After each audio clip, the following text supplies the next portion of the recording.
Welcome back. Well, the SGX Nifty has recovered from the low point of the day, so let's see how things move. But now let's address an important story. Now remember, this Thursday the Supreme Court will once again hear the AGR issue. The whole issue is about whether the staggered 20-year payment to be allowed or not, and the Supreme Court asked for some kind of guarantee.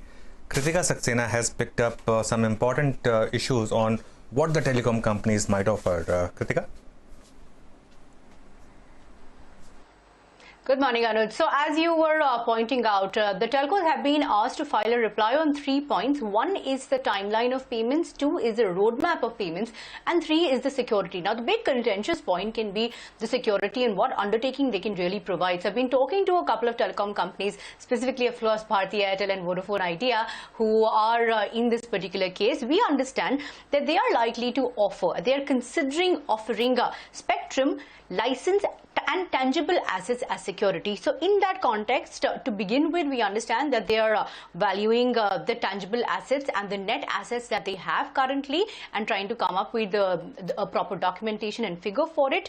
We understand that net assets are going to play a sizable role because there is a question on if spectrum is going to be allowed to be put as an asset by way of security. The other point that they're looking at is tax refunds. We understand that they are mulling offering tax refunds and security. Even that is being analyzed in terms of what is the value of tax refunds that is due to both these telecom companies. So that is under assessment at this point in time. As far as the payment timeline is concerned, we understand that they will emphasize on the need for at least 15 years of payment. There is a lot of reports that justify this on how that 15-year minimum timeline is required, if not 20. So the timeline that they're going to suggest or they're mulling suggesting is about 10 to 15 years for the payment of dues, and they're going to be putting forth a rationale on why exactly this should be done. Now the big point is as far as bank guarantee and personal guarantees is concerned. On bank guarantee, our sources tell us that it is very difficult to get bank guarantees at this point in time as banks have a very high exposure to telecom companies. So that is going to be outlined, and personal guarantees telecom companies believe cannot be given for listed companies as it could temper with shareholder value. Okay. So that is the rationale that they're going to provide. This is going to be submitted, Lata Anuj, by about 17th. Sure. So 18th is the hearing, of course. Oh, okay, yes, Kritika, thanks a lot for that. Prakash Diwan is now joining us. Prakash, good morning. So let's discuss the telecom issue first, because about 6 months back the market was building in duopoly, and now the market's base case is that Vodafone Idea will survive, and that's why we've seen this move on the stock. But your thoughts on how to approach this sector now? Yes, good morning, Anuj.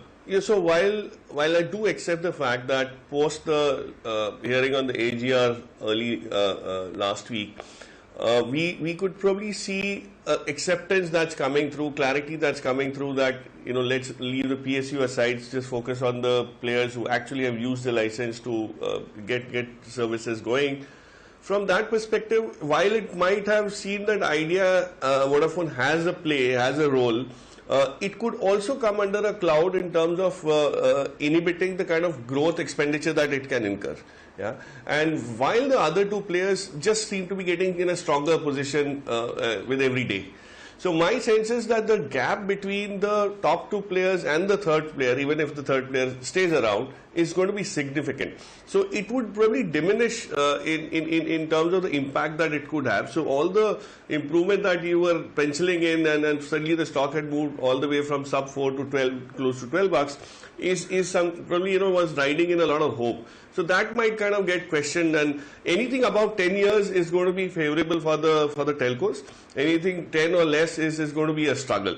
So as Kritika explained, so on the 18th we'll also get to know the finer nuances of what kind of incrementally, what kind of challenges these companies will face vis-a-vis the guarantees and other things, and which means that Idea would have to again shore up, and all your other companies, group companies like Grazim and all, would start getting a little bit of a sourness built in. So I think it's going to be difficult for Idea to bounce back so easily unless the AGR is very, very charitable and the verdict is very charitable for the companies and you have a free rein to kind of continue growing even at your own pace without spending too much of money.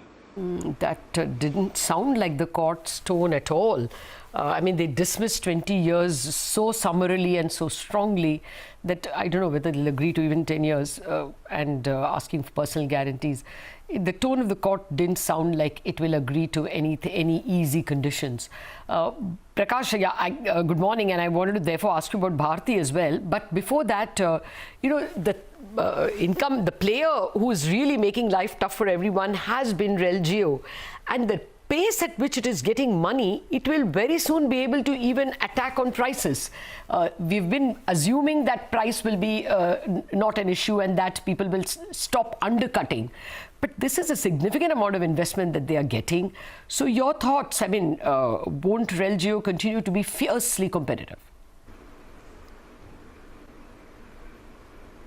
No, absolutely. I think so. As I said, I was talking about the gap between the top two and the third player. So I do agree. Idea after this AGR ruling does kind of get under that cloud, and Bharti continues to be mostly a pure play telephony business, whereas Jio is much more than telephony now.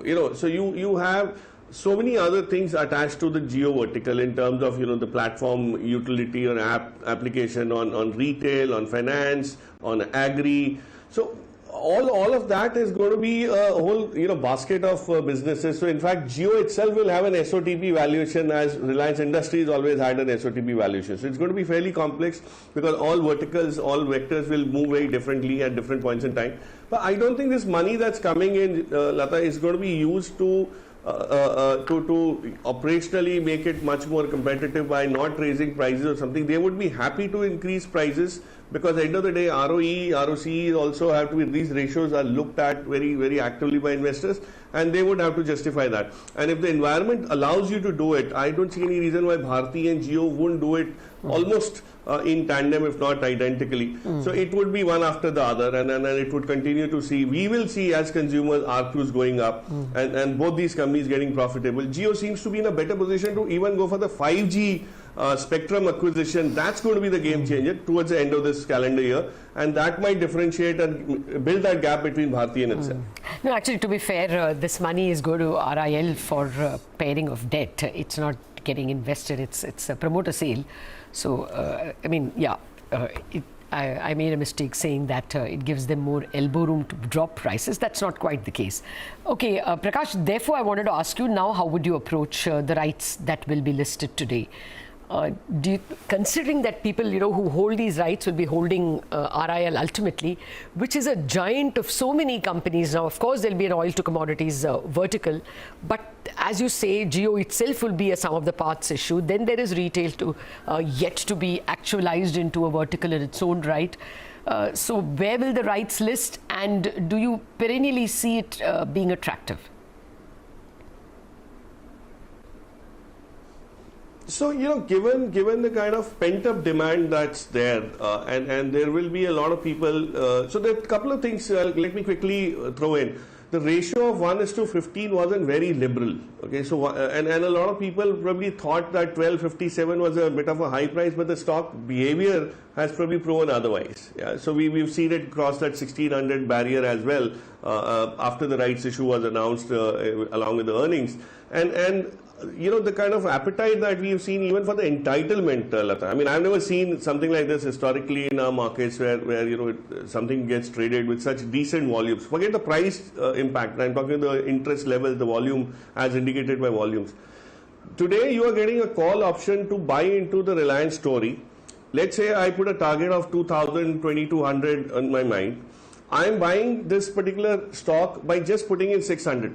So my ability to buy 3x of what otherwise I would have bought if I would have bought the stock is what's going to attract a lot of people. And in today's market, as Anuj pointed out, the market capitalization contribution of Reliance is already at its highest, and it's only going to grow maybe to 15%. So when the ETFs come back, and they are coming back, it's going to be very clear that it's only going to add more power, more spunk to the acquisition of Reliance shares because they're already high on the weightages. So My sense is there will be a huge interest in the partly paid shares today after they get listed, and there will be decent volumes always around. This will be a liquid, fairly liquid instrument. So I would believe you would buy this, you could buy this, trade on this, and at the same time have the comfort that you have a piece of the action from Reliance Industry as a whole for the next 18 months. So I think it will definitely be an alignment. There could be a little bit of pressure on Reliance Industry underlying shares, but I don't think that's going to be so immediate. Okay. Prakash, hi, good morning. I just had one more follow-up question on the two deals that were signed over the weekend. Now, L Catterton entering into the fray is a very interesting development because they are more a consumer brand focused, private equity company. I mean, they've invested in big brands globally like Pepe Jeans, PF Chang's, etc. And we've seen how Reliance Retail has grown in the last 5 years. I mean, revenues have gone up 9 times. What's your view on this? I mean, retail and the growth that it can see, and how much of that is already in the price, you think, or is there more to go? So yes, good morning, Sonia. I do understand that the selling proposition for Jio till now has been the versatility of the platform, and it kind of offers so many things to all those people who are interested in getting whatever they like. So everybody has something or the other which is attractive to them or fits into their investable proposition. I don't think it's just about Reliance Retail. What's going to happen is Reliance Retail will have to get very closely integrated into the Jio platform to unlock that huge value that we are talking about. On a standalone retail basis, if you ask me, there would still be some challenges in terms of the pace of growth beyond where we are right now, while you would have capital to back that up, but there has to be an appetite, and the environment is not so conducive for growth on Reliance Retail. And remember one thing, if Reliance Retail were to grow on a standalone basis by itself as a brand, the Jio platform where they are trying to involve this 1 crore plus merchants and traders also kind of doesn't look very complementary to that. So there's some issues on those things, but I think it's an integration and in a fully integrated model where you have right from a fintech company to a retail consumer company at one end of the spectrum, both ends of the spectrum, and that's going to be the game that everybody is looking at. Everybody will have a share, a area to contribute and get benefits out of. I would believe retail will probably unlock value as it gets integrated rather than on a standalone basis. So the more closer it gets aligned to the Jio model, the better the proposition for investors in the future. All right. Prakash, we have lots more questions for you, not the least because there were so many auto numbers, M&M and Eicher, which we want to discuss with you. Suprajit, if you please.